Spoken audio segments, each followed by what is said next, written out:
Hello everyone, welcome to our channel sunshine fortunes education. मेरा नाम है गुंजन मल्होत्रा। मैं हूं एक ओवरसीज एजुकेशन कंसल्टेंट। आज हम लोग डिस्कस करने वाले हैं ऑस्ट्रेलिया के बारे में। कुछ इंपॉर्टेंट अपडेट्स वहां की यूनिवर्सिटीज की तरफ से आ रहे हैं। आपको पता होगा ऑस्ट्रेलिया ने काफी ज्यादा रूल चेंज किए थे वीजा को लेके। जीटीई रिक्वायरमेंट को हटाकर जीएस की रिक्वायरमेंट लगाई थी। ये तो एम्बेसी की तरफ से उनकी रिक्वायरमेंट्स की जो थी लिस्ट थी, जो चेंज हुए थे और बहुत सारे इंप्रूवमेंट किए गए थे। बट आज हम लोग बात करेंगे यूनिवर्सिटीज अपनी तरफ से अपने स्टूडेंट्स को क्या स्टेप्स लेने के लिए कह रही हैं उसके बारे में। उससे पहले मैं आपको ये बता दूं कि ये जो स्टेप्स ऑस्ट्रेलियन यूनिवर्सिटीज अपने स्टूडेंट्स को और अपने एसोसिएट्स को लेने के लिए कह रही हैं, वो इसलिए कह रही हैं ताकि उनका वीजा सक्सेस रेट काफी ज्यादा हाई हो और उनका स्टूडेंट्स जितने भी हैं उनका वीजा सक्सेसफुली आ जाए। अब देखिए, मैं आगे बढ़ूं इससे पहले रिक्वेस्ट है मेरी कि वीडियो को एंड तक देखिएगा, काफी कुछ सीखने को मिलेगा। हो सकता है कि वीजा आपका रिफ्यूज नहीं हो अगर आप मेरी वीडियो को पूरा देख लें एंड तक और जो पॉइंट्स मैं बता रहा हूं उनको इम्प्लीमेंट कर लें। ठीक है? और वीडियो को लाइक जरूर कीजिएगा, फ्रेंड्स एंड फैमिली के साथ शेयर जरूर करिएगा, चैनल को सब्सक्राइब भी कीजिए, नीचे दिए बेल आइकन पे भी हिट कीजिए। चलिए अब हम लोग आगे बढ़ते हैं।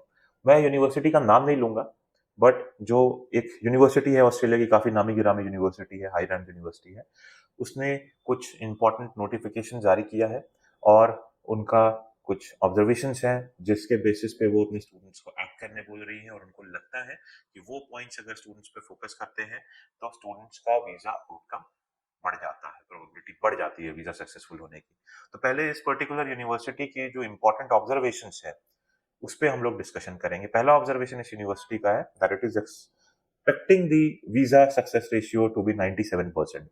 मतलब ये पॉइंट्स अगर इंप्लीमेंट करता है कोई स्टूडेंट तो उनका जो वीजा सक्सेस रेशियो है वो 97% पहुंच जाएगा। दूसरा, this university is expecting applications of quality students who are genuinely intending to study at the university to be submitted to the university to optimize the operational efficiency and to eliminate unnecessary applications. दूसरा point ये कहता है आप अगर genuine student है तभी apply कीजिए। Time pass वाले स्टूडेंट है जिनको लगता है कि बस किसी तरह ऑस्ट्रेलिया में लैंड कर जाए और वहां जाके कमाई करें और पढ़ाई लिखाई नहीं करें, तो इस तरह के प्रोफाइल वाले स्टूडेंट्स को एप्लीकेशन नहीं करनी चाहिए। वीजा जो है रिफ्यूज होने के चांसेस बढ़ जाते हैं। आपको जेन्युइन स्टूडेंट बनना पड़ेगा।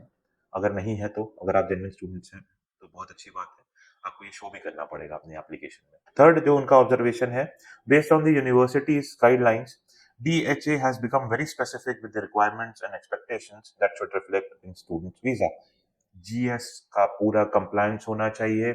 जीएस के बारे में हम लोगों ने ऑलरेडी बहुत सारी वीडियोस बनाई हुई है, आप जाके ऑस्ट्रेलिया की प्लेलिस्ट में हमारी वीडियोस को देखिए और जो रिसेंट चेंजेस आए हैं उसके बेसिस पे फंड्स को आप इकट्ठा कीजिए और एसओपी कैसे होना चाहिए, क्या होना चाहिए, सारी डिटेल्स वहां दी हुई है। इतना माथापच्ची नहीं कर सकते, हमारी टीम को कॉन्टैक्ट कर लीजिए, will take care of the case. हम लोग आपको जैसा गाइड करेंगे वैसे आप कर लीजिएगा, वीजा आने के चांसेस बहुत बढ़ जाएंगे। आगे बढ़ते हैं। और जो ऑब्जर्वेशन है यूनिवर्सिटी का वो ये है कि applications for which the below points must be followed for students interested in studying at this particular university। देखिए, अब फंड्स को लेके यहाँ पे फोकस किया गया है, इसके बारे में बात हो रही है। इन पॉइंट्स पे अगर फोकस करते हैं स्टूडेंट्स, जीएस तो क्लियर होगा ही, वीजा आउटकम 97% पहुंच जाएगा।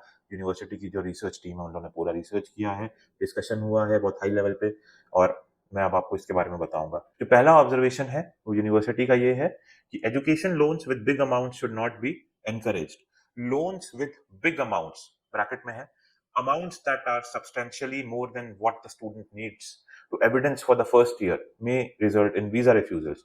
यहाँ पे ये कह रहे हैं बहुत ज्यादा बड़े अमाउंट का एजुकेशन लोन मत लीजिए, सिर्फ और सिर्फ फर्स्ट ईयर की जो आपकी जो एक्सपेंसेस को कवर करता है अमाउंट उसको लीजिए। एंड टेंटेटिवली इनका ये कहना है कि सिर्फ ट्यूशन फीस वाला जो पार्ट है उसका आप फर्स्ट ईयर का जो लोन का अमाउंट है वो सैंक्शन कराइए।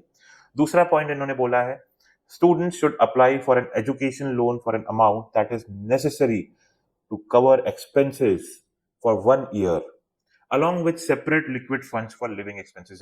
जैसा मैंने आपको पहले भी बताया कि सिर्फ फर्स्ट ईयर का ट्यूशन फीस को कवर करने का एजुकेशन लोन लीजिए। फर्स्ट ईयर का लिविंग एक्सपेंसेस जो है that should be in liquid fund form, जो कि सेविंग बैंक अकाउंट के फॉर्म में होता है। आपके पास पुराने फंड्स होने चाहिए, कितना पुराना होना चाहिए, क्या होना चाहिए, सारी वीडियो हम लोगोंने अलग से बनाई है, आप प्लेलिस्ट में चेक कीजिए, डिटेल्स आपको मिल जाएगी। And Students must evidence 1 year tuition fees and 1 year living expenses. Living expenses must not be disbursed from education loan and must be shown separately. जो मैंने आपको पहले भी बताया, आपको लोन अगर आप पूरा अमाउंट का ले भी रहे हैं तो आपको ये फोकस करना है कि लिविंग एक्सपेंसेस का लिक्विड फंड्स हो, अलग फंड्स रखा हुआ हो. An education loan without collateral security will not be accepted. Loan आपका अनसिक्योर्ड नहीं हो, कोलैटरल सिक्योरिटी वाला लोन हो, तो आपका जो वीजा अप्रूवल के चांसेस है वो बढ़ जाते हैं. जिस प्रॉपर्टी के अगेंस्ट या जिस सिक्योरिटी के, जिस कोलैटरल के अगेंस्ट आपने एजुकेशन लोन लिया है, उसके डॉक्यूमेंट्स भी इंटैक्ट होने चाहिए. प्रॉपर एविडेंस होना चाहिए कि आपकी फैमिली के वो एसेट्स हैं जिसके अगेंस्ट आपने एजुकेशन लोन लिया हुआ है. नेक्स्ट है collective annual income of sponsors parents must be ₹12 lakh, 12 lakh या उससे ज्यादा अगर पेरेंट्स का आईटीआर है तो एजुकेशन लोन और जो लिक्विड फंड्स आप दिखा रहे हैं सबके साथ आपका केस और भी स्ट्रांग होता है. University is expecting more students for the STEM faculty than business health faculties. Thus, we must optimize our efforts that students opt for STEM faculties. In short, Australian government जो है उनका ज्यादा focus जो है STEM program, science, technology, engineering, mathematics के जो students होते हैं उन पे ज्यादा फोकस रहेगा. तो जो स्टूडेंट्स ऑस्ट्रेलिया जाके पढ़ना चाहते हैं उनको ये कोशिश करना है कि जिस भी प्रोग्राम के लिए वो जा रहे हो स्टेम से इनलाइन हो, ऑटोमेटिकली वीजा अप्रूवल रेट बढ़ जाएगा. All academic documents must be verified using credible sources such as a DigiLocker. सारे जेन्युइन डॉक्यूमेंट्स होने चाहिए, वेरीफाइबल डॉक्यूमेंट्स होना चाहिए, डिजी लॉकर वेरीफाइड भी होना चाहिए.